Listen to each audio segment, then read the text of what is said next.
Irmãos, muito boa noite. Vocês estão me ouvindo bem? Ok. Esse é o momento do pessoal ir arrumando o som, não é isso? Afinal de contas, é a primeira vez que eu falo aqui nesta igreja com vocês. Então, eles não conhecem o tom de voz, o S sibilante, às vezes o R gutural de Minas Gerais. Então, essas coisas eles vão ter que ir arrumando na medida em que eu começo a falar. Antes de mais nada, quero agradecer a pastor Giovanni o privilégio de estar aqui com vocês neste evento, falando sobre esse assunto que me traz paixão. Desde o ano de 2011, especificamente, eu tenho estado envolvido mais academicamente em pensar educação cristã, o que tem gerado, graças a Deus, muitas oportunidades de ensino, algumas publicações neste campo e o privilégio de conhecer muita gente engajada nesta tarefa que é encaminhar filhos, encaminhar alunos, encaminhar ovelhas aos pés de Jesus Cristo. Eu sei que nós já oramos, mas nunca é demais pedir ao Senhor bênção para o nosso tempo de reflexão. Então vamos fazer isso, vamos pedir ao Senhor que nos tome pela mão e nos conduza e seja Ele mesmo o nosso mestre nesta ocasião. Vamos orar mais uma vez?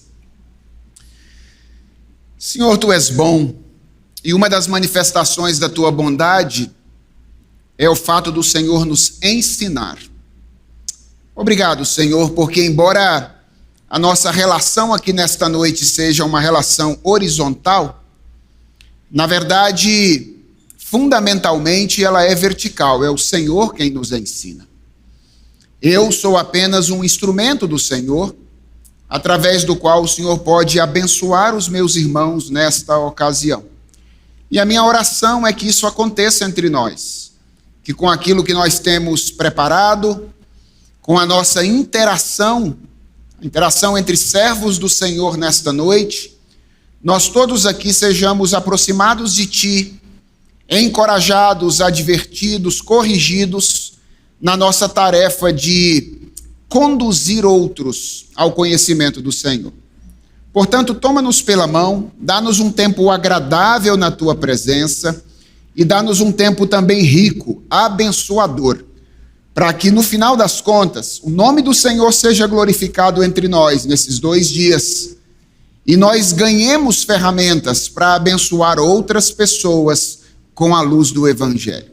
Dá-nos Tua graça, dá-nos Tua orientação, dá-nos Tua sabedoria. É a oração que nós Te fazemos em nome de Jesus Cristo. Amém. Pessoal, para mim falar sobre educação de filhos é sempre um grande desafio.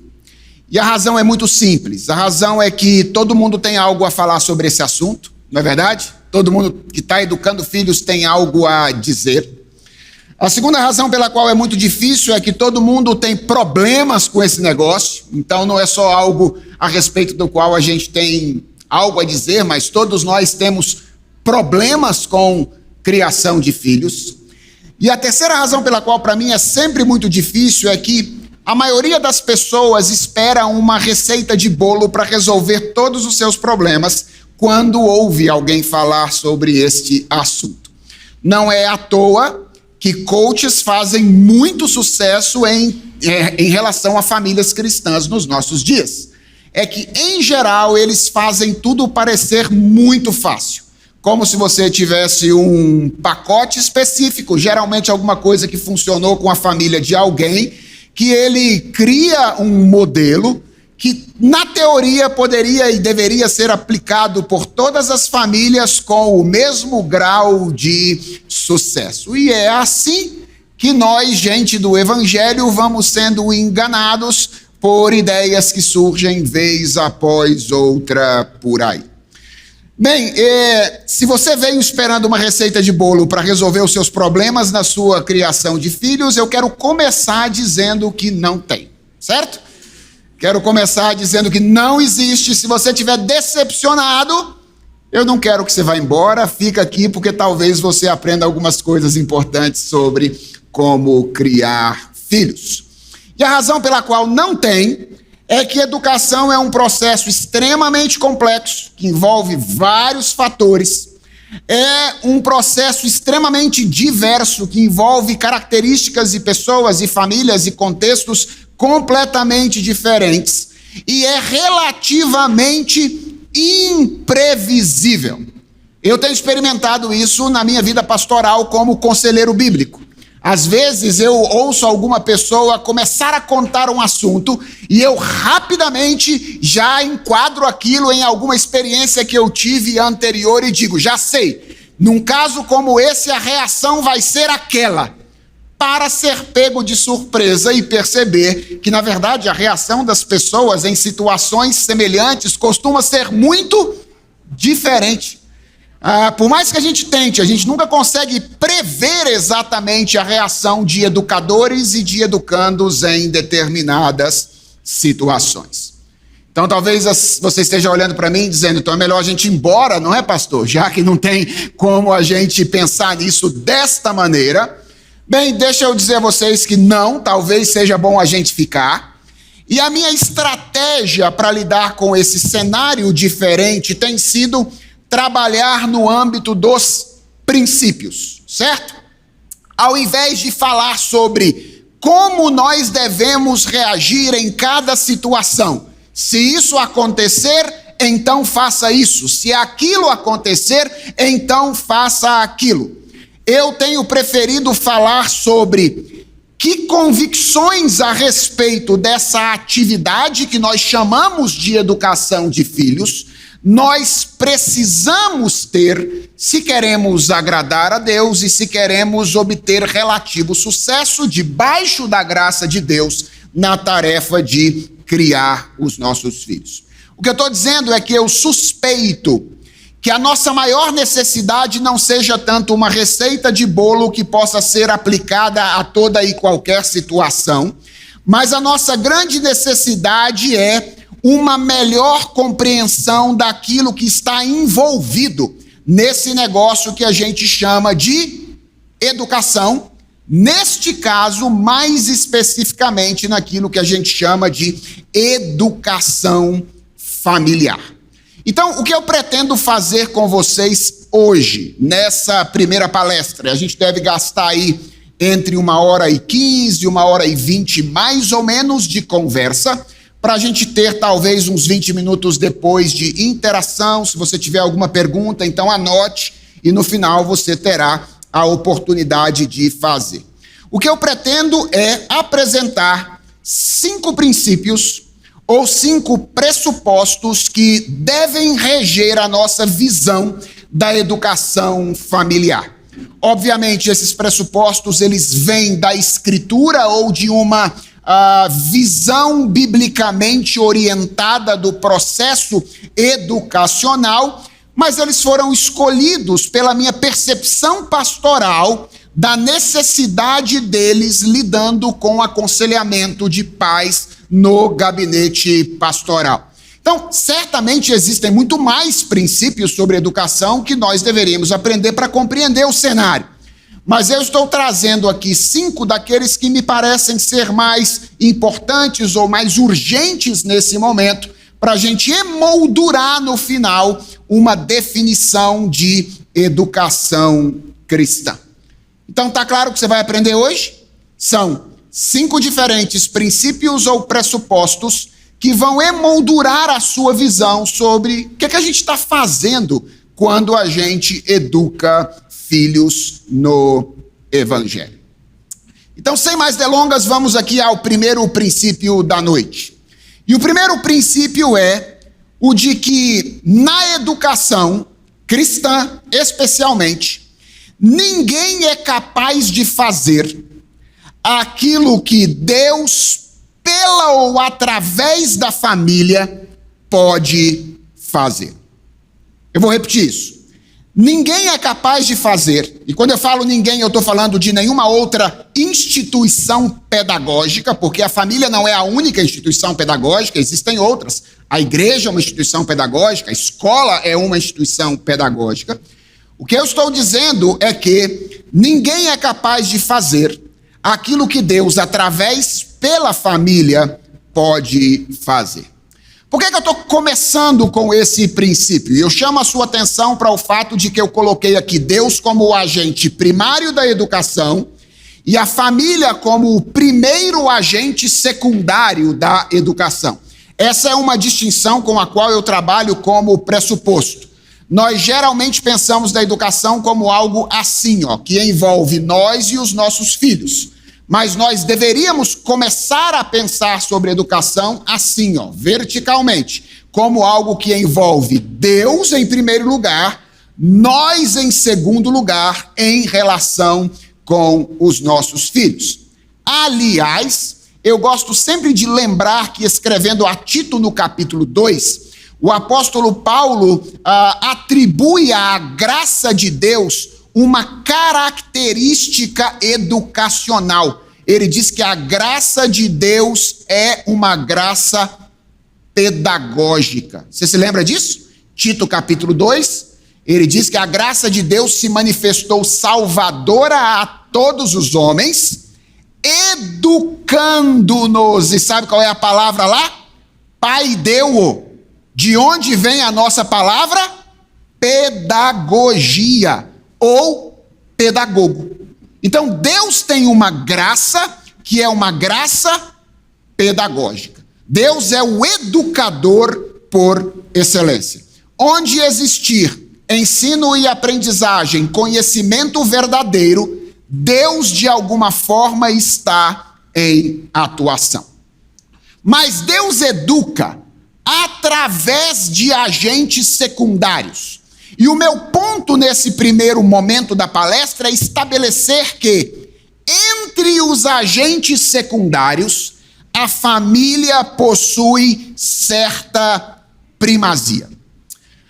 Nós falamos muito sobre a importância da família na educação das pessoas, mas eu não sei se nós temos clareza do porquê a família é tão importante na vida de um indivíduo. Aliás, eu diria, a família não é apenas importante na educação de uma pessoa. A família é essencial. E você quer ver como isso é verdadeiro? Quando nós encontramos uma pessoa que não teve uma boa educação familiar, mas que ainda assim, pela graça de Deus, obteve uma excelente formação e se tornou uma pessoa muito bem formada, em geral, nós localizamos alguma outra pessoa ou instituição que nós chamamos de família na vida dele. A gente diz assim: olha, esse fulano nem teve tanto um pai ou uma mãe que eram responsáveis na educação, mas a avó dele foi a família para ele. Ou a gente diz: olha, ele nem teve uma família tão boa assim, mas a igreja na qual ele cresceu foi a família que o sustentou. A família é tão importante, a gente sabe tanto disso, que quando a gente enxerga um processo educacional onde ela não está presente, a gente de alguma maneira percebe como outras pessoas ou instituições de alguma maneira a substituíram. Agora, eu não quero apenas afirmar que a família é importante, essencial, eu quero convencer você disso. E é por isso que eu quero responder a essa pergunta: qual é a razão pela qual a família é tão importante na educação de um indivíduo? E a razão é a seguinte: é que, tendo sido projetada por Deus para ser a primeira dentre as instituições pedagógicas secundárias, a família possui condições pedagógicas que nenhuma outra instituição possui para formar uma pessoa. Deus não dá ponto sem nó. Quando Deus cria algo e responsabiliza esse algo por uma tarefa, é porque este algo tem ou detém as melhores condições ontológicas para realizar esta atividade. E deixa eu mostrar para você 5 razões ou 5 vantagens que a família tem em relação a qualquer outra instituição pedagógica. A primeira vantagem é o tempo, certo? Eu nasci em 1982, no dia 9 de agosto. Portanto, se você quiser me dar um presente, domingo é meu aniversário, certo? Eu nasci em 1982. Isso significa que eu tenho 43 anos, vou fazer 44 anos domingo. Eu passei por várias instituições pedagógicas ao longo da minha vida, mas em nenhuma delas eu fiquei tanto tempo quanto eu fiquei na minha família. Faz 43 ou 44 anos que duas pessoas, especialmente, ou 4 pessoas, contando os meus irmãos, exercem uma influência muito significativa sobre mim. Eu já estou fazendo 20 anos de casado, já fiz 20 anos de casado, mas ainda hoje, quando eu tenho uma decisão importante para tomar, eu ligo para o meu pai, ligo para minha mãe e peço conselhos deles. Eles ainda exercem influência sobre mim e eles fazem isso por 44 anos. A segunda vantagem da família é a naturalidade dos vínculos de afeto e confiança. Naturalidade. Você sabe que você não aprende absolutamente nada com uma pessoa de quem você não goste, certo? Por exemplo, se quando eu vim aqui para frente e comecei a falar, você criou certa antipatia comigo, e eu sei que isso não é muito difícil, possivelmente você não está aprendendo nada comigo. Possivelmente os seus ouvidos estão fechados. Porque, em geral, nós não aprendemos com pessoas de quem nós não gostamos.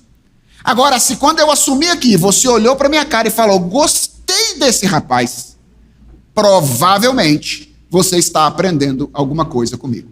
Porque vínculos de afeto e de confiança, eles pavimentam o caminho para o conhecimento, para a relação de ensino e aprendizagem.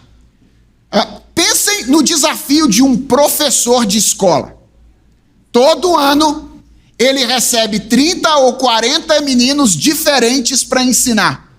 E ele tem que criar vínculos de afeto e de confiança durante um ano com esses 40 meninos, que ele vai passar só um ano.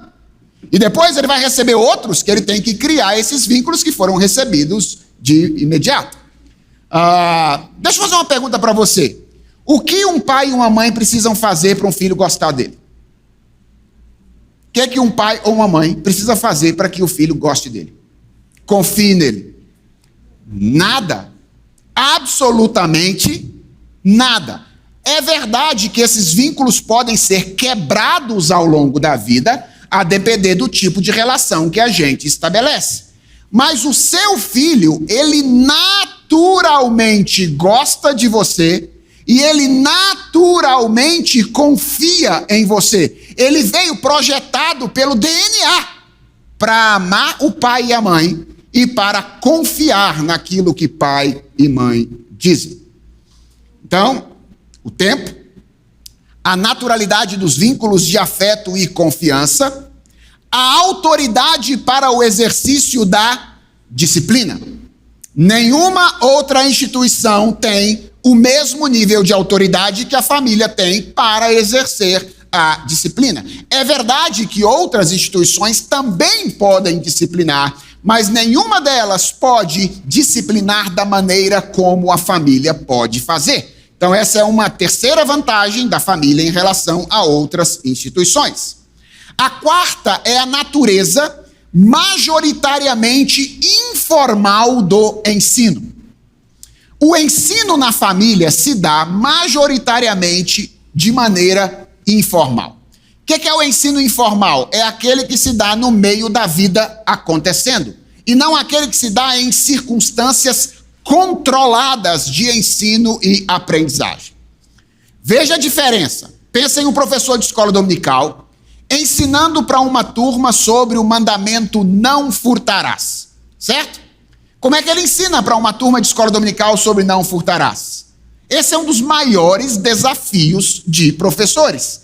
Criar uma situação prática na qual ele possa aplicar o ensino. Então ele tem que criar uma situação hipotética para dizer para o aluno: se um dia você se deparar com alguma coisa que não é seu, você não pode pegar.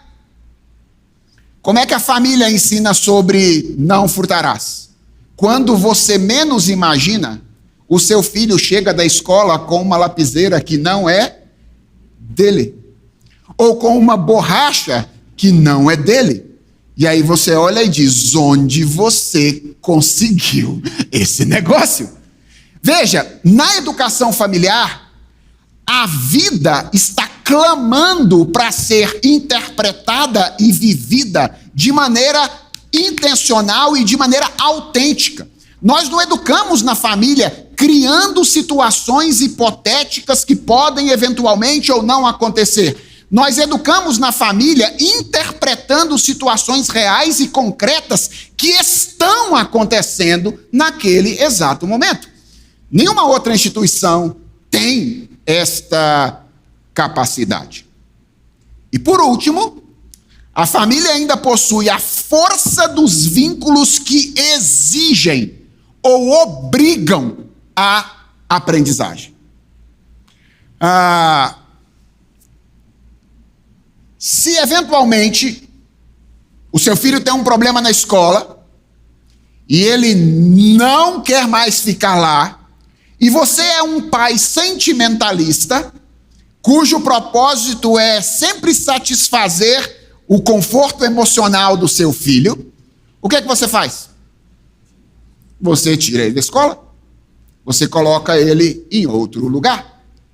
Se o seu filho tem um problema na igreja, e você é um pai sentimentalista, cujo compromisso é com o conforto emocional do seu filho, o que você faz? Você vai para outra igreja, porque afinal de contas você está comprometido com o conforto emocional do seu filho, certo? Agora, e se um problema acontece dentro da família? O que você faz? Tem gente que troca também, não é? Tem gente que troca também. Tem um problema no casamento, aí ele vai lá e arruma outro, e aí tem um problema para os filhos a partir daquele momento. Mas isso não é tão comum e não é tão fácil quanto o que acontece em outras instituições. Você experimenta isso. De vez em quando você tem uma crise com seu filho. E se o seu filho é um pouquinho mais velho, sei lá, está aí com 11, 12, 13 anos de idade, então ele entra no quarto e fecha a porta. Não é isso? Porque ele não quer ver você. Ele não quer se encontrar com você. Mas quanto tempo ele vai ficar lá dentro? Quanto tempo ele vai ficar lá dentro? 1h30? 2 horas? Até ele der fome. E quando ele der fome, o que ele vai fazer? Ele vai abrir a porta. E com quem que ele vai encontrar? Com você. A família exige e obriga o aprendizado. Você pode fugir da escola, você pode fugir da igreja, mas você não pode, com a mesma facilidade, fugir da família. Ou seja, nesse contexto, das duas uma, ou você aprende, ou você aprende. Por quê? Porque a família é o último reduto de segurança de um indivíduo. Quando essa instituição começa a desmoronar, então esse indivíduo tem muita dificuldade, embora pela graça de Deus possa encontrar outros, de encontrar lugares de segurança para viver. É por isso que na Bíblia a tarefa pedagógica é sempre ou majoritariamente apresentada como uma tarefa primariamente familiar. Lembra de Deuteronômio capítulo 6, que foi mencionada aqui pelo pastor Giovanni? Essas palavras que hoje te ordeno estarão no teu coração, e as ensinarás diligentemente a seus filhos, e delas falarás assentado em tua casa, andando pelo caminho, e ao deitar-te e ao levantar-te. O texto parece pressupor justamente isso no qual eu tenho batido aqui com vocês. Nenhuma outra instituição pode reproduzir os ritmos e as condições pedagógicas que o convívio doméstico é capaz de estabelecer. Sim, qual é a implicação disso? Porque além de apresentar um princípio, eu quero sempre apresentar uma implicação. Então, a implicação prática disso é que famílias cristãs não deveriam terceirizar a educação dos seus filhos. Ao invés disso, elas deveriam assumir a responsabilidade que Deus atribuiu a elas como primeira instituição secundária de educação. Eu sei, você está olhando para mim dizendo, pastor, isso significa que a gente deveria então prescindir de qualquer outra instituição pedagógica, a igreja e a escola? E a resposta é, obviamente, não. Eu acredito que a igreja e a escola podem oferecer contribuições significativas à família nessa tarefa. Mas existe uma diferença muito grande entre delegar tarefas específicas a instituições competentes e transferir a responsabilidade pedagógica para elas. E, gente, tem uns negócios no discurso pedagógico contemporâneo que a gente vai, às vezes, engolindo sem perceber. É muito curioso quando eu vou em reuniões pedagógicas dos meus filhos na escola. Eu tenho 2, uma está com 16 anos, outra está com 13 anos. E ao longo de toda a vida, eles estudaram em escolas confessionais. E não é incomum que a gente vá a determinadas reuniões na escola, e aí então a orientadora ou a coordenadora olha para a gente assim e fala uma frase que me incomoda profundamente, e algumas vezes eu já me posicionei em relação a ela. Ela olha para mim e diz assim, olha, pai, mãe, nós queríamos muito agradecer a parceria de vocês na educação da Ana Lívia e do Daniel.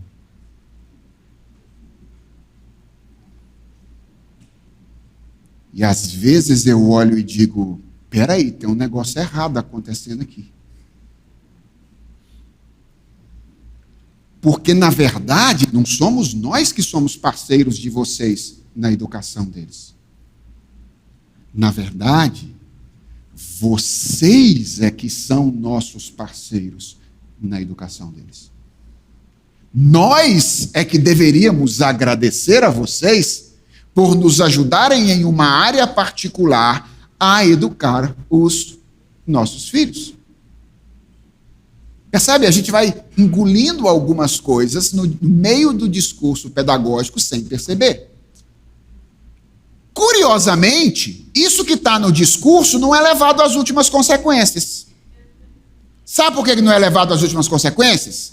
Porque se um dos meus filhos cometer algum tipo de ato ruim, um crime, por exemplo, quem é que a sociedade vai penalizar pelo crime que ele cometeu? Quem é que a sociedade vai penalizar? Os pais. Por que ela vai penalizar os pais?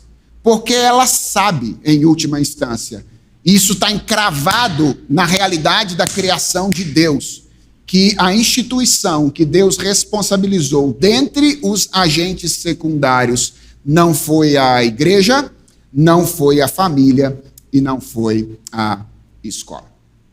Gente, eu estou levantando isso aqui como o primeiro princípio, porque lá... Aliás, não foi a igreja... Eu falei com a coisa errada, não foi porque você fez uma cara... Eu falei que não foi a família? Cara, muito obrigado pela correção. Não foi a igreja, não foi a escola. Vou olhar para a câmera. Foi a família. Ok? Por que eu estou levantando isso como primeiro princípio? Porque, lamentavelmente, a transferência ainda é um risco comum entre nós. Eu tenho 20 anos de ministério pastoral e eu tenho visto ao longo da minha vida muitos pais ocupados com o trabalho e não raro com a busca de realização pessoal em uma cultura que ensina que ela é adquirida através do esforço pelo interesse em nós mesmos e não em Deus e nos outros, delegarem à escola a formação intelectual completa dos seus filhos, delegarem à igreja a formação espiritual completa dos seus filhos e mais ultimamente delegarem à mídia por meio das telas a formação emocional e moral dos seus filhos. E ao longo da minha vida eu tenho visto que o resultado é previsível sempre. É que os filhos acabam crescendo formados por vozes diferentes das vozes do Evangelho, e os pais que já estão acostumados a transferem agora a culpa, certo? Já que transferiram a responsabilidade de educar, transferem agora a culpa, dizendo, mas essa igreja nem realizou programações para os meus filhos, mas essa escola tinha muitas más companhias, ao invés de fazer uma autorreflexão e perguntar, será que nós nos responsabilizamos e assumimos a tarefa que Deus nos confiou? E de modo prático, o que significa assumir essa responsabilidade? Vamos lá, já que nós estamos com muitos números, vão aí 5 dicas de o que é assumir essa responsabilidade. Primeiro, orar pelo seu filho. Esse é o primeiro ato de assumir a responsabilidade. É preciso orar. Segundo, apropriar-se do conteúdo da fé com profundidade suficiente para ensiná-lo. Ninguém pode ensinar aquilo que ele não aprendeu. Então você precisa se apropriar da fé para então ensinar o seu filho. Terceiro, investir tempo. Não tem como fugir disso, por mais difícil que isso seja. Se a sua pergunta for, quanto tempo, pastor? Simples. A quantidade suficiente para que os vínculos de afeto e confiança que eu mencionei sejam mantidos e cultivados. Certo? Você esperava uma resposta assim, né? 3 horas por semana, 5 horas por semana, 7 horas por semana. Esse é o tipo que a gente gosta. Não, eu não sei exatamente, mas eu sei qual é o princípio. O tempo suficiente para que os vínculos de afeto e confiança que eu mencionei sejam mantidos e cultivados. E, por favor, não se esconda por trás da expressão ou ideia de tempo de qualidade. Porque isso é muito comum. Nós adoramos nos esconder atrás dessa expressão. É verdade, a qualidade é importante, mas a quantidade é tão importante quanto a qualidade. Quarto, assumir a responsabilidade é acompanhar com atenção a vida escolar, fazendo contrapontos importantes quando o ensino destoa da cosmovisão cristã. Especialmente se os seus filhos estudam em escolas seculares, certo? Por seculares aqui, entenda, não confessionais ou não cristãs. E quinto e último, exercer autoridade com firmeza, mas também com a graça que procede do Evangelho. Então, esse é o nosso primeiro princípio. Ninguém pode fazer aquilo que Deus pode fazer através das famílias. Porque Deus projetou essa instituição para ser o instrumento primário por meio do qual a educação das pessoas acontece. Segundo princípio, e esse talvez vocês se identifiquem ainda mais do que o primeiro. Criar filhos não é fácil. Esse é o segundo princípio. E por que eu o trouxe para cá? Porque eu percebo que muitos pais sofrem em demasia por imaginarem que estão passando por algo que não deveriam passar. Certo? As pessoas olham para a sua condição e elas imaginam que elas são as únicas pessoas que estão envolvidas naquele cenário. Então aqui está o segundo princípio. Criar filhos não é fácil. E atenção, não deveria ser. Porque a gente imagina que deveria. Não deveria ser. Por que não deveria ser, pastor? Primeiro, porque você, educador, está criando filhos, é pecador. Eu não sei se você sabe disso, tá? Eu não sei se você sabe disso, mas eu vim de São Paulo aqui para contar isso para você. Você é pecador. E o que isso significa? Ora, significa que mais frequentemente do que você gostaria, o seu pecado vai atrapalhar você na educação de filhos. Por exemplo, vai rolar conflito com o seu marido. Eu não falei isso só porque mulheres que gostam de criar conflito. Então eu vou dizer, vai rolar conflito com a sua esposa. Vai rolar conflito com os seus filhos, que prejudicam significativamente o ambiente familiar e a criação deles. Eu não estou dizendo que isso pode acontecer. Eu estou dizendo que isso vai acontecer. Uai, pastor, você está jogando praga em mim? Não, eu estou fazendo uma constatação. Nós somos pecadores. E, inevitavelmente, o nosso pecado desaguará na maneira como nós criamos os nossos filhos. Eu não sei se você sabe, mas não é só você que é pecador. O seu filho também é pecador. Ah, não, pastor. Agora o senhor mexeu comigo.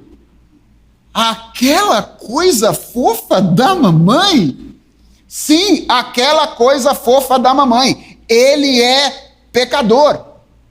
Então, mais frequentemente do que você imagina, eles tenderão a ouvir o coração deles e as vozes deste mundo mais do que a sua voz.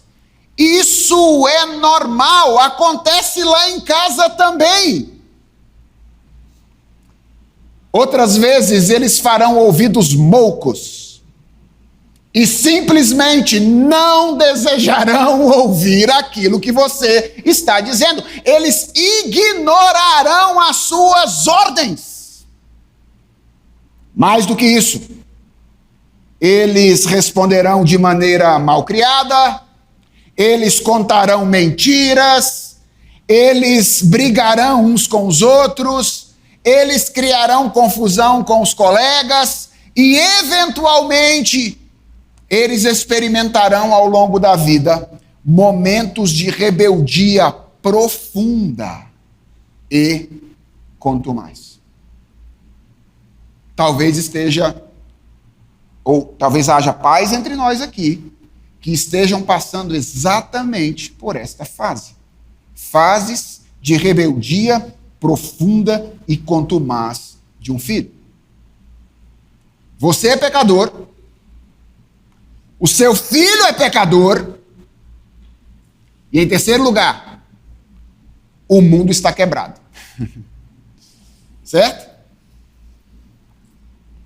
Você vai ficar doente, os seus filhos vão ficar doentes, os seus planos serão frustrados, os planos dos seus filhos também serão frustrados. Você pode perder um cônjuge, o seu filho pode perder um pai, uma mãe,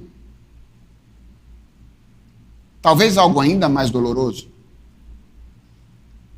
Você pode perder um filho. E o seu filho é um irmão. Um cenário que me dói só de imaginar.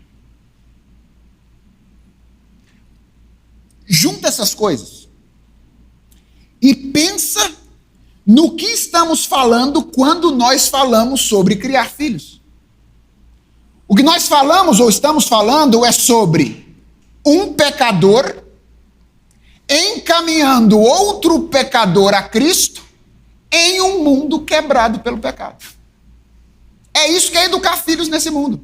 Um pecador conduzindo a Cristo outro pecador em um mundo afetado pelo pecado. Minha pergunta: qual é a chance disso dar certo? Qual é a chance disso dar certo? Humanamente falando, Nenhuma. Não há a mínima chance disso dar certo.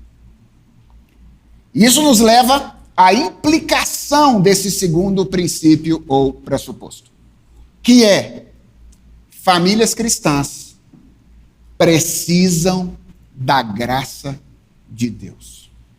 Você precisa entender isso.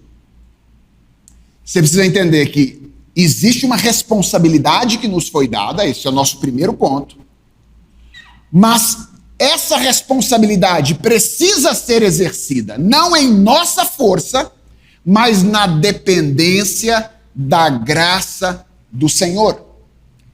E uma implicação prática disso é que, antes de serem responsáveis na atividade pedagógica, famílias cristãs precisam ser responsáveis no cultivo da sua comunhão com Deus. Eu estou falando da vida devocional, eu estou falando da regularidade aos cultos, eu estou falando do engajamento eclesiástico, eu estou falando do cultivo de relacionamentos redentivos. Não é porque fazer essas coisas dará garantia de sucesso em todo o processo pedagógico, mas é que esses são os meios ordinários através dos quais a graça de Deus nos é comunicada, para que nós a comuniquemos aos nossos filhos e, de alguma forma, possamos subverter o processo que, humanamente falando, está fadado ao fracasso. Veja, pais que negligenciam a sua própria comunhão com o Senhor tendem a reagir ao processo, a tudo aquilo que está envolvido no processo de criar filhos, com desproporção. Tenho percebido isso no meu gabinete pastoral. Pais que não cultivam seriamente a sua comunhão com o Senhor geralmente reagem ao pecado dos seus filhos com desproporção. Algumas vezes com dureza excessiva, extremamente legalistas, outras vezes com permissividade. Eles não conseguem lidar com o pecado dos seus filhos de uma maneira bíblica e evangélica. Enquanto pais que vivem próximo de Deus instruem e corrigem os seus filhos com uma paciência que não é originalmente deles. Algumas vezes, eles até dizem: pastor, isso aconteceu na minha casa. Eu não sei como, pastor, mas eu consegui agir desse jeito. E eu digo, talvez você não saiba como, porque de fato no meio dessa situação toda é difícil interpretar as coisas de maneira adequada. Mas de fora eu posso dizer para você o que está acontecendo. Isso é a graça de Deus atuando sobre você. O meu ponto, irmãos, é que as nossas ações e reações na educação dos nossos filhos, elas são frutos. E como frutos, elas estão ligadas a uma raiz. E a raiz é a comunhão com Deus sustentada pela palavra, pela oração, pela vida da igreja e por relacionamentos que nos apontem para Cristo quando falhamos. Talvez você esteja pensando, mas isso eu já sabia. Eu esperava que eu viesse aqui, sei lá, para receber uma oração forte da educação e resolver todos os meus problemas de uma vez. Pois eu gostaria de ter a oração forte da educação que resolvesse todos os seus problemas de uma vez. Talvez o meu ministério até bombasse um pouco. Mas eu seria falso profeta. Não existe remédio imediato para isso. O que existe é dependência constante da graça de Deus. Então, primeiro, família tem alguma primazia.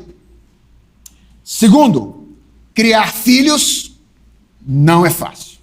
Eu queria que você soubesse, na minha casa, é muito parecido com a sua casa.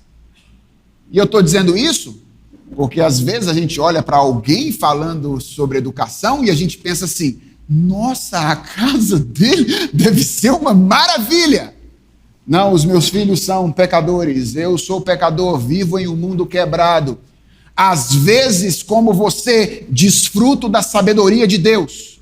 Outras vezes, fica muito clara a minha filiação a Adão. E eu preciso recorrer mais uma vez e mais uma vez ao Evangelho para dizer, Senhor, purifica e capacita o teu servo para continuar cumprindo esse ministério. Terceiro princípio da noite.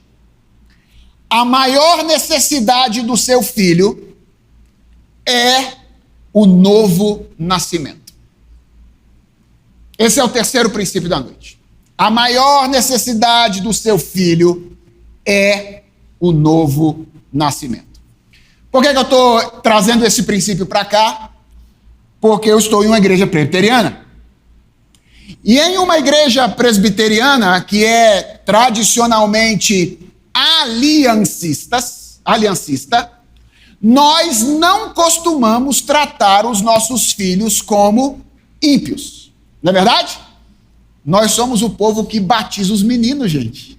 Lembra? Nós somos o povo que batiza os meninos. Nós não tratamos os nossos filhos como ímpios. Nós sabemos que o fato deles terem nascido no povo do pacto é algo significativo e que isso tem implicações para a maneira como nós os educamos. E isso significa que nós não evangelizamos os nossos filhos da mesma maneira como nós evangelizamos outras crianças.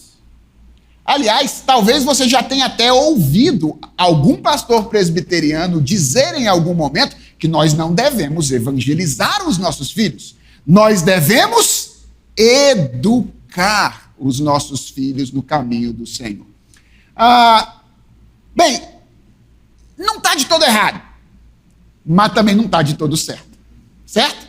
Não está de todo errado por quê? Porque como povo da aliança, é verdade que o meio através do qual nossos filhos são chamados é a educação.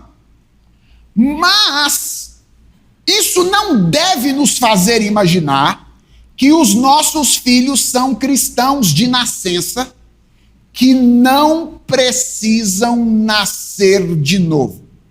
Veja só, a nutrição pactual não é uma promessa automática de regeneração. Eu vou repetir isso. A nutrição pactual não é uma promessa automática de regeneração. O que é a nutrição pactual? É o contexto ordinário dentro do qual nós esperamos ver a graça de Deus operar na vida dos nossos filhos. Em outras palavras, o pacto ou a aliança cria as condições ordinárias em que a obra necessária do Espírito Santo transformando o coração do nosso filho precisa acontecer. Agora deixe-me compartilhar com vocês alguns dados, certo? Alguns dados. No ano de 2005, 2 professores de sociologia norte-americanos chamados Christian Smith e Melinda Denton publicaram um livro chamado A Busca da Alma, a vida religiosa e espiritual de adolescentes norte-americanos. Eu vou repetir porque talvez seja interessante anotar. A Busca da Alma, o livro está em inglês, obviamente, não está traduzido para português, a vida religiosa e espiritual de adolescentes americanos, que era o resultado de uma pesquisa que foi feita com 3.000 adolescentes cristãos, visando descobrir aquilo que eles de fato criam. Não é aquilo que eles diziam crer, é aquilo que eles de fato criam. E esses estudiosos cunharam uma expressão que depois acabou sendo usada para se referir ao cristianismo da nossa época de maneira mais abrangente. Quantos de vocês já ouviram dizer que a religião cristã dos nossos dias é deísmo moralista terapêutico? Já ouviram essa expressão? Deísmo moralista terapêutico. Onde é que essa expressão foi cunhada?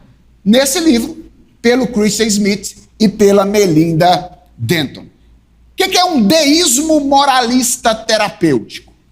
É uma combinação de boas obras com bem-estar psicológico, com um Deus distante que não interfere na vida humana.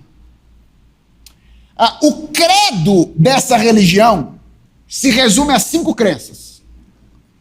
E me acompanha aí, tá? O que eu estou dizendo é, 2 sociólogos resolveram estudar 3.000 adolescentes norte-americanos cristãos para saber no que eles criam. E eles chegaram à conclusão que aquilo que eles criam não podia ser comparado ao evangelho. Tinha que ter outro nome. O nome era deísmo moralista terapêutico, que tem a ver com 5 grandes crenças. O que é que esses caras criam? Existe um Deus que criou e ordenou o mundo e zela pela vida humana na Terra. Deus quer que as pessoas sejam boas, gentis e justas umas com as outras, como é ensinado na Bíblia e na maioria das religiões do mundo. O objetivo central da vida é ser feliz e se sentir bem consigo mesmo. Deus não precisa estar particularmente envolvido na vida de alguém, exceto quando ele é necessário para resolver um problema. E as pessoas boas vão para o céu quando morrem. Essa era a crença dos adolescentes pesquisados. É sabor evangelho. Percebeu? É sabor evangelho. Mas não é evangelho. Não tem Jesus. Não pode ser evangelho. Não tem centralidade da cruz. Não pode ser evangelho. E o ponto é, a maioria dos adolescentes pesquisados era ativa em suas igrejas. Eles eram presidente da UPA. Eles tinham feito profissão de fé. Eles estavam todos os sábados na programação.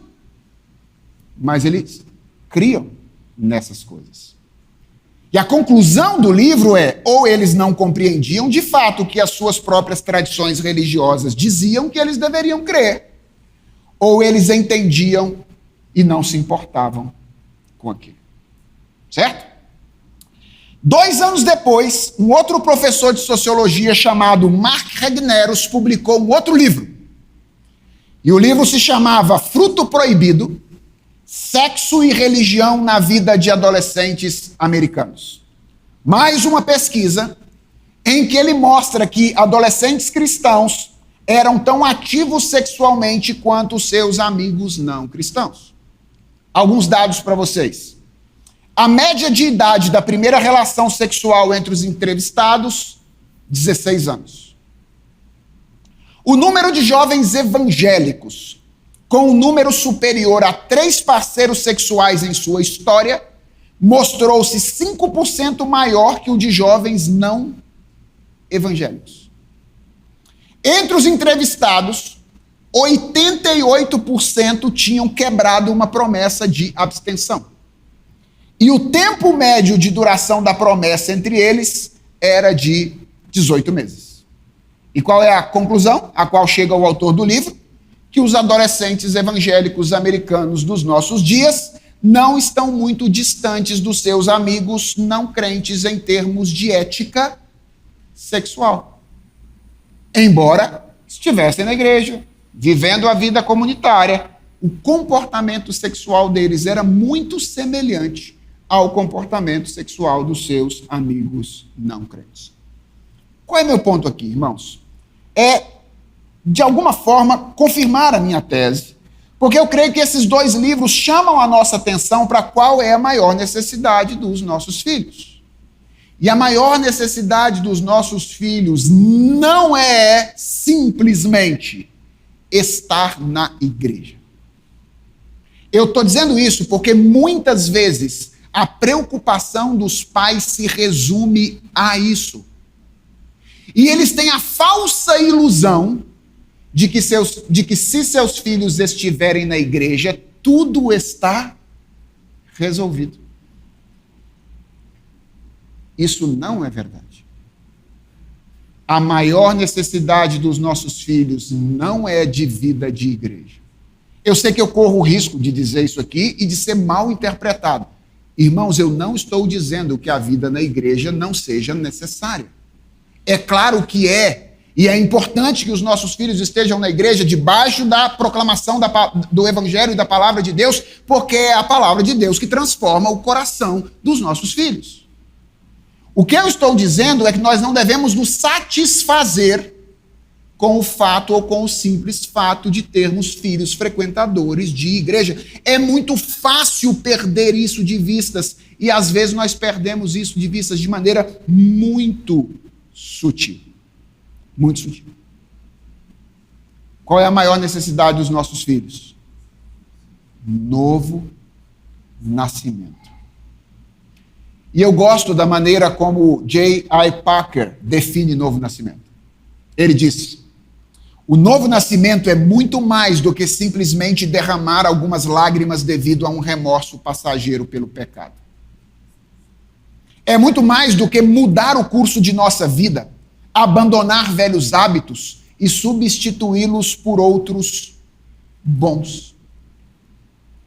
É algo diferente da mera valorização e prática de ideais nobres. É algo infinitamente mais profundo do que ir à frente para apertar a mão de algum evangelista popular, assinar uma ficha de interesse ou filiar-se a uma igreja. O novo nascimento, diz Packer, é o princípio e o recebimento de uma nova vida. Não uma simples reforma, mas uma transformação completa. Em resumo, é um milagre, o resultado da operação sobrenatural de Deus. E qual é a implicação disso para nós que somos famílias cristãs? A implicação é que nós não devemos presumir o novo nascimento dos nossos filhos até que nós consigamos ver evidências sólidas de que eles se tornaram novas criaturas em Cristo Jesus. E enquanto nós não percebermos isso, sobretudo, é óbvio que depois também, nós devemos encharcar a nossa vida, a nossa conversação, a nossa relação com os nossos filhos de evangelho.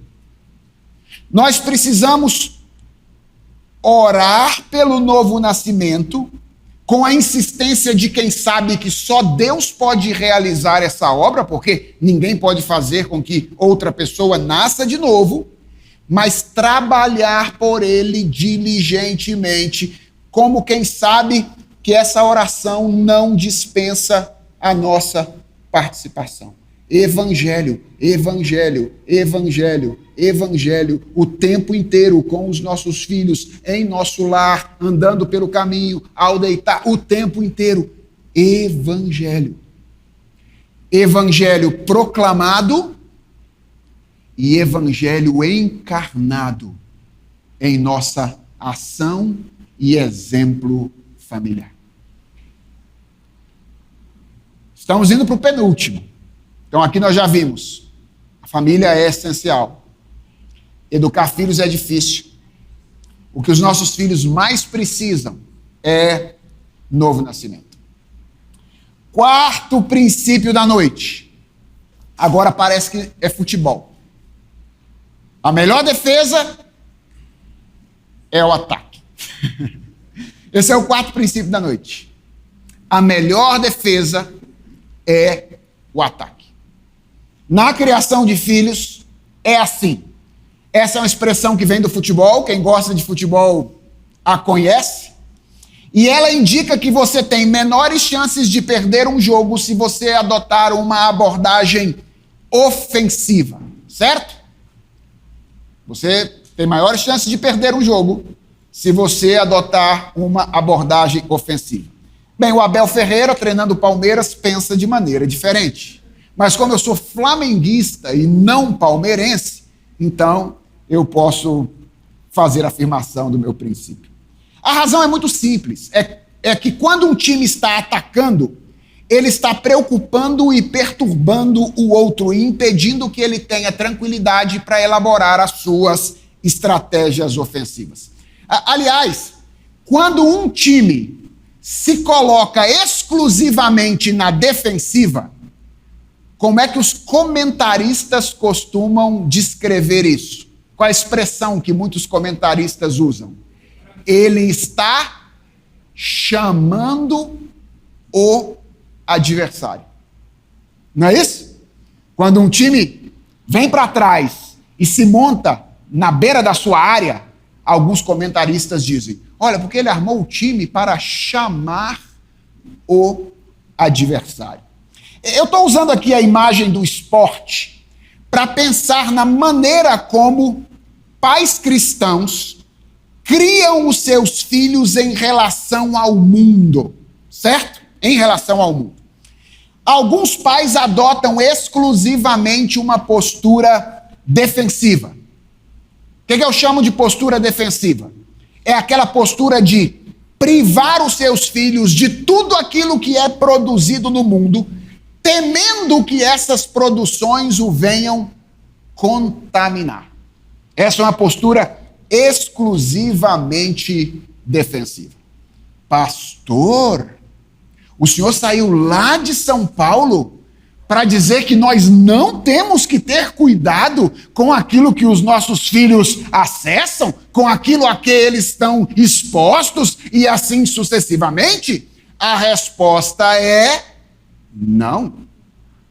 Certamente existe alguma sabedoria naquilo que eu chamo de curadoria de informações.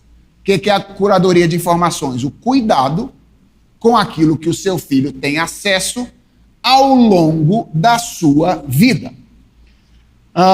Aliás, deixa eu dar um outro dado para vocês aqui.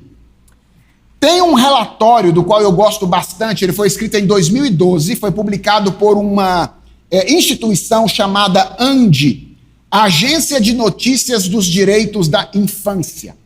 Esse relatório, publicado em 2012, se chama Mídia e Infância, o impacto da exposição de crianças e adolescentes a cenas de sexo e violência na TV. Que nada mais é do que um compilado de diversas pesquisas e pareceres escritos ao redor do mundo até aquela ocasião. E uma declaração de um conselho norte-americano chamado Conselho de Comunicação e Mídia da Academia Americana de Pediatria. Então, um relatório médico me chamou muita atenção. Veja o que os médicos, os pediatras americanos, naquela ocasião disseram. Eles disseram assim: a força da correlação entre violência na mídia e o comportamento agressivo encontrada nos estudos de meta-análise pesquisaram qual era a relação entre crianças com acesso à violência na TV e comportamento agressivo. É maior do que, olha só, a relação entre o consumo de cálcio e a massa óssea, a ingestão de chumbo e o baixo QI, o não uso de preservativos e a infecção pelo vírus da imunodeficiência humana, ou o tabagismo passivo e o câncer de pulmão. Associações aceitas pela comunidade médica e nas quais a medicina preventiva se fundamenta sem questionamentos. Você entendeu o parágrafo?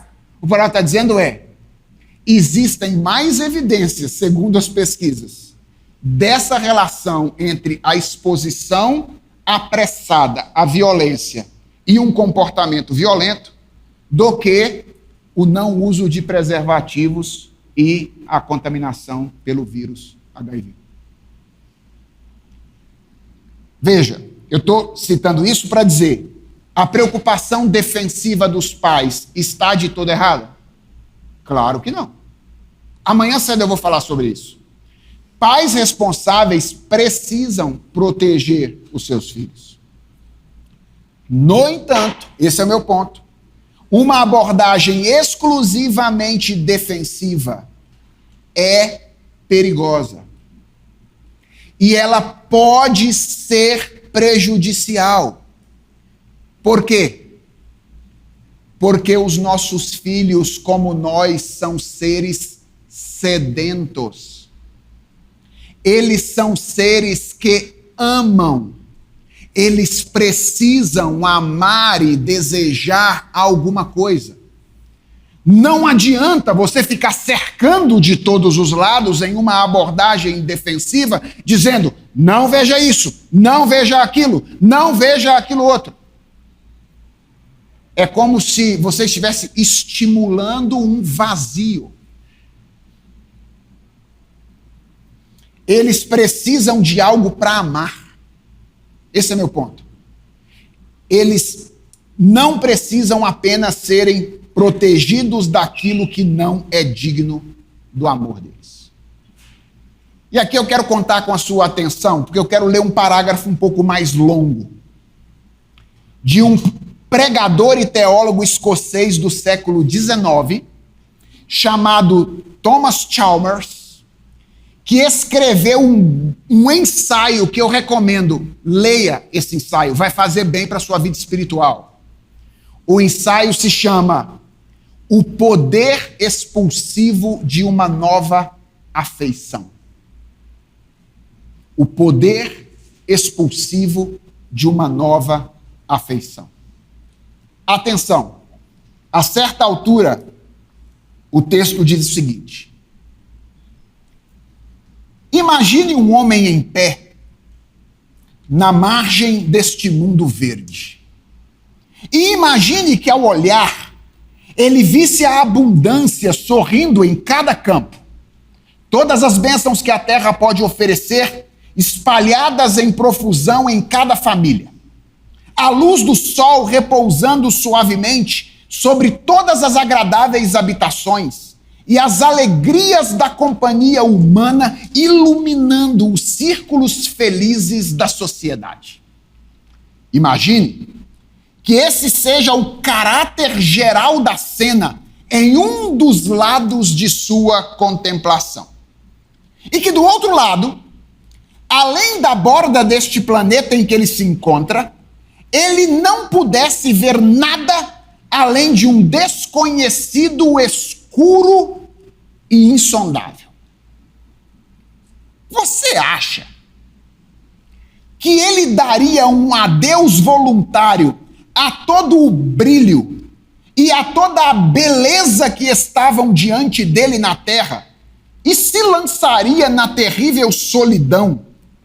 Para longe disso. Ele deixaria os lugares habitados e se tornaria um andarilho solitário pelos campos do nada. Se o espaço não lhe oferecesse nada além de um deserto, ele abandonaria as cenas familiares de vida e alegria que estavam tão perto e que exerciam poder de urgência para detê-lo. Mas, se durante o tempo de sua contemplação, alguma ilha feliz dos abençoados tivesse passado pelo deserto e seus sentidos fossem subitamente tomados pela luz de suas glórias incomparáveis e pelos sons de uma melodia mais doce, e ele visse claramente que ali uma beleza mais pura repousava sobre cada campo e uma alegria mais sincera se espalhava entre todas as famílias. E ele pudesse discernir ali uma paz, uma piedade e uma benevolência que colocavam uma alegria moral em cada coração e uniam toda a sociedade em uma simpatia jubilante uns com os outros e com o Pai benevolente de todos eles. E se ele visse, além disso, que a dor e a mortalidade eram desconhecidas ali? E, acima de tudo, que sinais de boas-vindas estavam à vista e que uma avenida de comunicação havia sido aberta para ele. Não percebe que o que antes era o deserto se tornaria a terra do convite? E que agora o mundo se tornaria o deserto?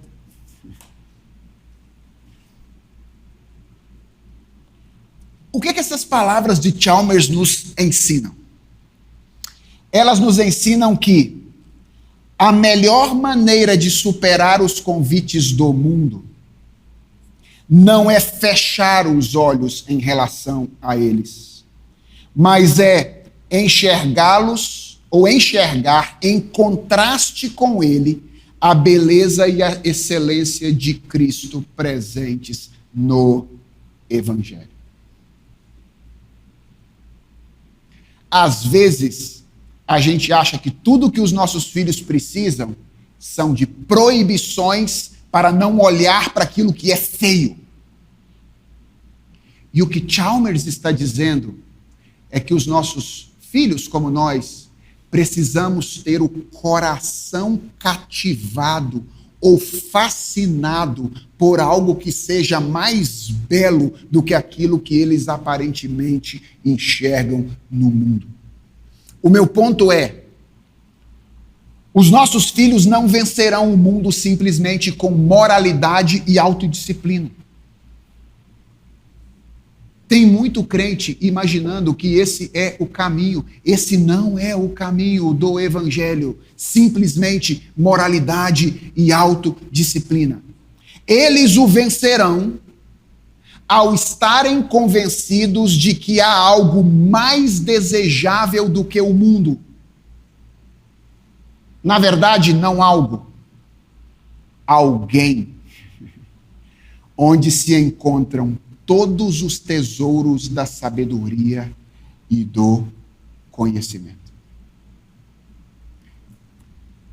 O que eu estou querendo dizer é que é o Evangelho corretamente entendido e modelado que torna o cristianismo atraente.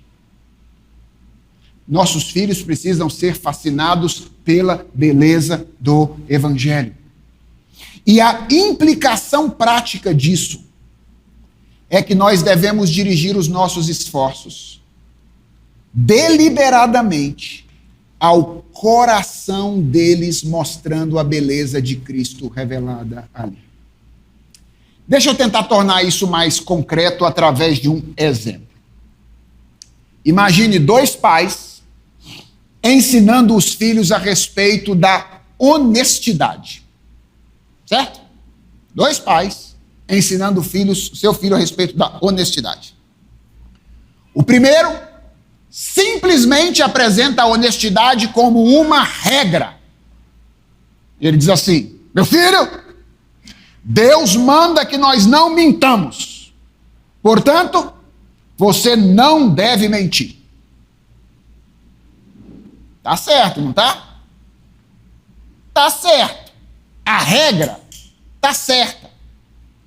Mas isolada desse jeito, ela permanece como um item, ou entre outros, na lista daquilo que os cristãos têm que fazer, como não roubar, não desrespeitar os pais, não cobiçar, sem nenhum vínculo perceptível entre eles, nem sem a noção de que isso está ligado com o belo caráter de Deus. Isso é uma educação legalista. Agora, o segundo ensina a mesma verdade, Mas ele o faz mostrando que Deus é aquele que não pode mentir. Tito diz isso a respeito de Deus. Tito 1:2.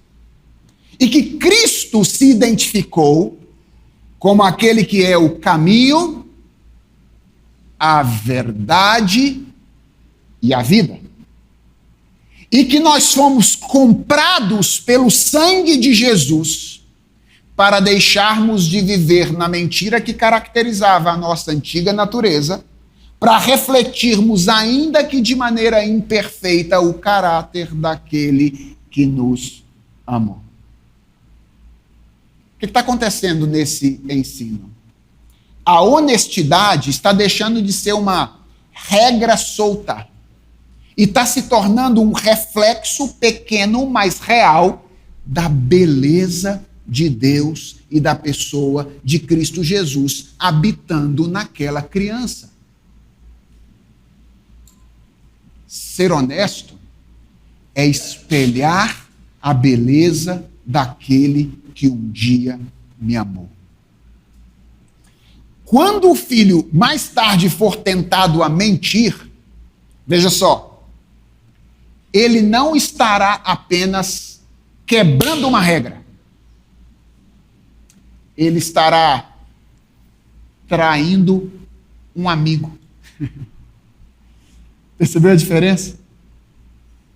Um amigo que se entregou em favor dele, para que ele vivesse como um espelho da beleza que existe nele. A primeira criação produz, na melhor das hipóteses, um comportamento ajustado. Certo? Pode ser honesto a vida toda. Comportamento ajustado. A segunda produz um coração fascinado, capaz de sustentar este comportamento mesmo quando ninguém está olhando. É o Evangelho que faz isso. É a transformação realizada por Jesus Cristo que faz isso. E é por isso que todas as nossas orientações aos nossos filhos precisam ser dadas emolduradas pela verdade do Evangelho. Vamos ao último princípio da noite? Para mim passou rápido. Eu espero que tenha passado para vocês também. Se não, reclama com o pastor Giovanni. O último princípio da noite é: educação não é só coisa de filhos. É coisa de pais também. Esse é o último princípio da noite. Educação não é só coisa de filhos. Educação é coisa de pais também. Por que eu estou dizendo isso? Porque na maioria das vezes nós pais olhamos para a educação como algo que Deus está fazendo na vida dos nossos filhos através de nós. Certo? Se eu fosse perguntar para você hoje, o que é educar filhos? Possivelmente você responderia: é algo que Deus está fazendo na vida do meu filho através de mim. Na nossa cabeça, o objeto ou o educando é o nosso filho. Nós somos o sujeito através de quem Deus está o educando. Isso é verdade. Não é mentira. Pais são instrumentos através dos quais Deus educa os seus filhos. Eu comecei com isso. Mas isso não é tudo. Porque lembra, nós, embora sejamos na família uma instituição muito importante, nós somos a primeira dentre os agentes secundários. O agente primário da educação é Deus. E Deus é o único educador por excelência, certo? Por uma razão muito simples. Ele é o único que detém conhecimento original. Todos nós temos conhecimento que é derivado, nós aprendemos de alguém para ensinar outra pessoa. O único que flui desse conhecimento é Deus. Então ele é o único que pode ser o educador primário por excelência. Ora, se ele é o educador primário por excelência, ele está educando não apenas os nossos filhos, mas ele está também educando a nós na relação que nós estabelecemos com os nossos filhos. Aliás, tem uma coisa muito interessante naquela passagem da carta a Tito, quando Paulo diz que a graça se manifestou salvadora, porque ele diz que ela se manifestou salvadora a todos os homens. Ué, e quem são esses todos os homens? Será que são todos os indivíduos que viveram no mundo ao longo da história? Não pode ser, né? Porque se a graça de Deus se manifestou salvadora a todos os homens nesse sentido, quem é que está salvo? Todo mundo. Então não pode ser. Quem são esses todos os homens aí? São os homens adultos, as mulheres adultas, as mulheres jovens e os jovens, que Paulo diz que Tito deveria orientar no capítulo 2. São todas as classes de pessoas. A graça de Deus se manifestou pedagógica em relação aos filhos, mas também em relação aos pais. Por que eu estou enfatizando isso? Para que você nunca mais esqueça que a parte que nos cabe nesse processo de educação na relação com os nossos filhos não é apenas ensinar. É também aprender. Aprender. E eu gosto muito de uma citação do Paul Tripp, na obra A Idade da Oportunidade. Se você estiver educando filhos adolescentes, esse é o livro que você precisa ler. Na qual ele diz assim, vale para criança também. Se desejamos mesmo ser eficazes por Cristo na vida de nossos adolescentes, é importante que sejamos honestos a respeito de nossos próprios ídolos. As áreas onde nós tendemos trocar a adoração e o serviço ao Criador pela adoração e serviço às coisas criadas. Muitas vezes, ao procurarmos entender os conflitos do adolescente, olhamos apenas para ele e para os seus problemas. Na realidade, diz Tripp, é tempo de olharmos para dentro de nós mesmos e perguntarmos o que de fato afeta ou governa o nosso coração. E ele termina dizendo, será perda de tempo para nós pais pensarmos em estratégias de educação dos nossos filhos sem antes nos examinarmos a nós mesmos. Irmãos, deixa eu dizer uma coisa para vocês. Eu fiz muitos cursos de teologia ao longo da minha vida. E eu aprendi muita coisa sobre Deus com os livros que li. Mas, sem dúvidas, eu poderia dizer que os instrumentos que mais me trouxeram ensino sobre Deus se chamam Ana Lívia e Daniel. Deus usa esta relação não apenas para trabalhar em nossos filhos, Ele usa para trabalhar em nós mesmos. Deixa eu dar um exemplo para vocês. Quando eu era jovem é quando eu comecei a namorar minha esposa. Eu tinha 20 anos. Eu odiava que qualquer pessoa comesse da minha comida. Você queria me matar. Era eu estar almoçando e você enfiar a mão no meu prato. Ou você pegar o meu copo de Coca-Cola e dar uma bicada nele. Sim, eu era egoísta. E a minha desculpa era que eu não era miserável. Sabe? Quando a minha esposa, então minha namorada, dizia, me dá só um pedacinho. Eu dizia, por que um pedacinho se eu posso comprar um para você? Eu pego o meu, você pega o seu. A minha desculpa, a desculpa do egoísta, era eu não sou miserável. Eu tive 2 filhos. E os bichinhos vieram programados de fábrica para enfiar a mão no meu prato. Eu podia estar comendo com a minha esposa. O prato dela podia ser muito mais bonito do que o meu.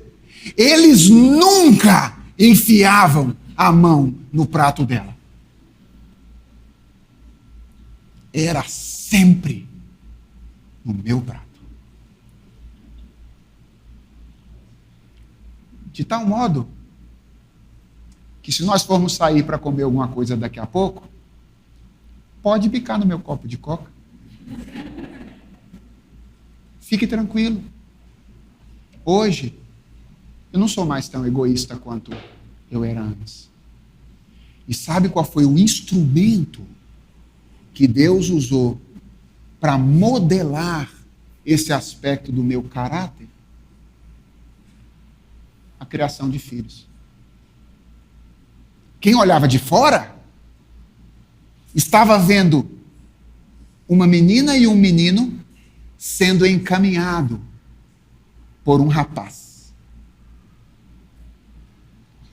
Mas se alguém olhasse mais de fora, veria que na verdade estavam uma menina, um menino e um rapaz, sendo todos eles educados por Deus. É isso que está rolando quando você está educando filhos. Na verdade, Deus está educando você. E a implicação prática aqui é que nós precisamos ter uma postura de sensibilidade e humildade para estarmos dispostos a ouvir o que Deus quer nos ensinar no meio dessa relação. E de maneira muito especial, isso significa 2 coisas, para encerrar. Primeiro, perguntar diante de cada conflito recorrente com o filho, diante de cada crise, não apenas o que ele precisa aprender, mas perguntar o que Deus está querendo me ensinar.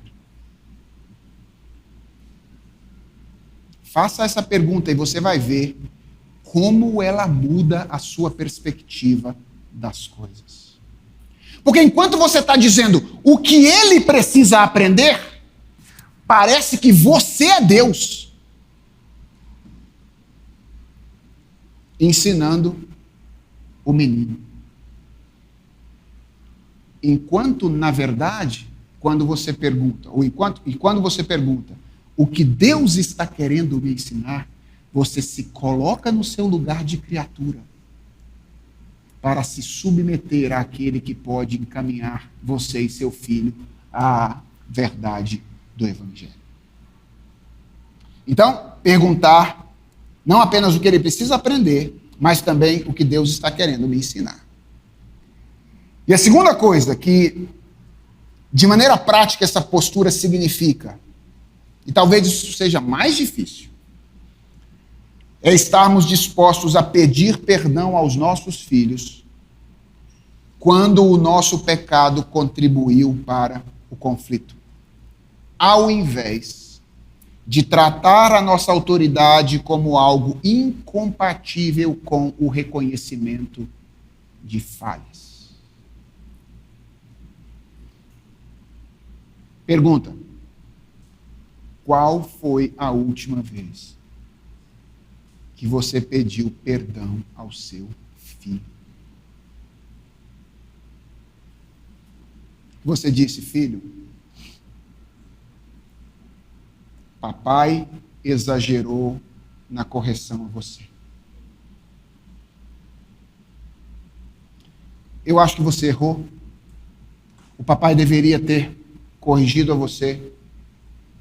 Mas naquele momento, eu estava tão tomado de indignação, de ira, que eu derramei em você a minha indignação por outras razões, ao invés de te corrigir com a verdade do Evangelho. Eu preciso que você me perdoe.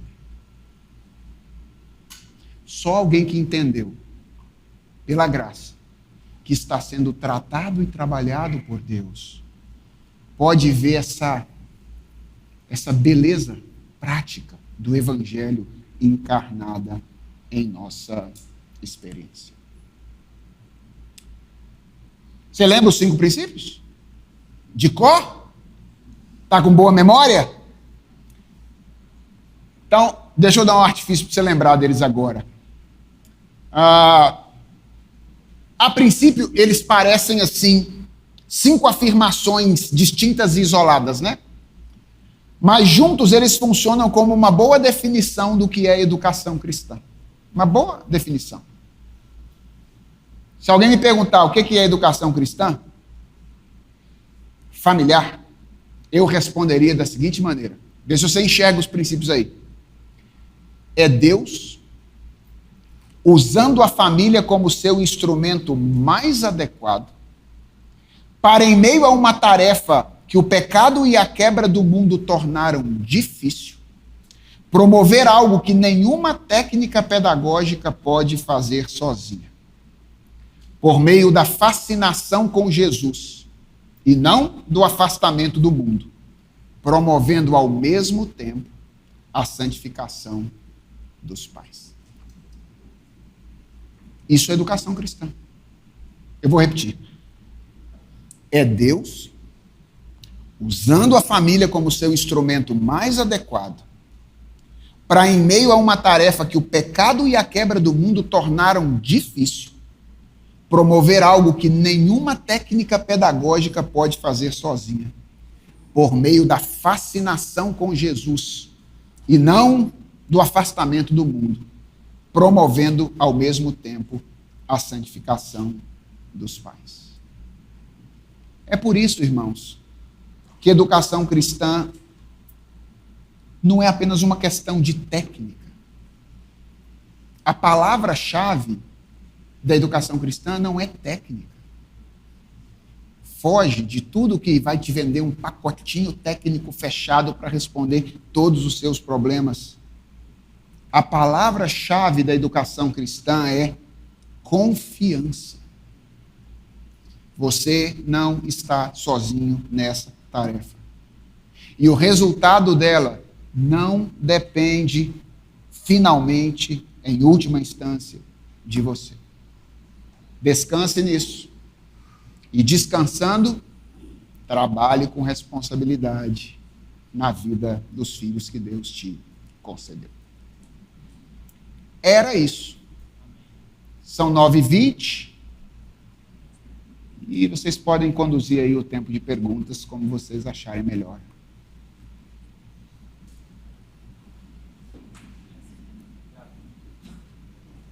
Muito bom, reverendo Felipe. Vamos ter um momentinho, então, de perguntas?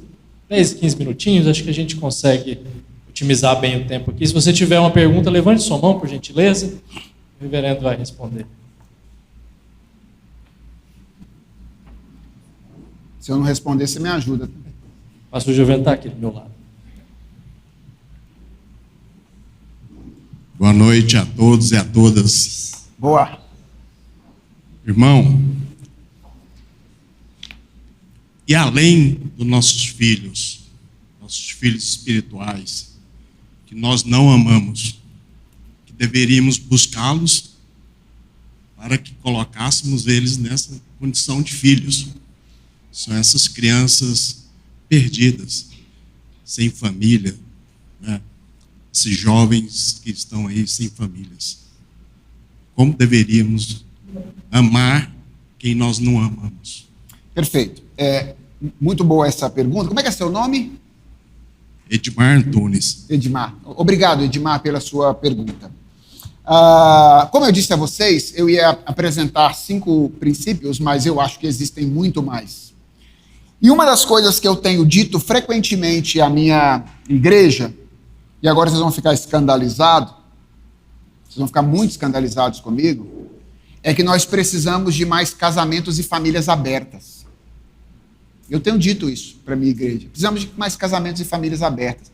Essa é uma maneira, obviamente, de chocar, né, para então ganhar a atenção das pessoas. O que eu estou chamando de famílias abertas? Obviamente não é o que o mundo chama de famílias abertas.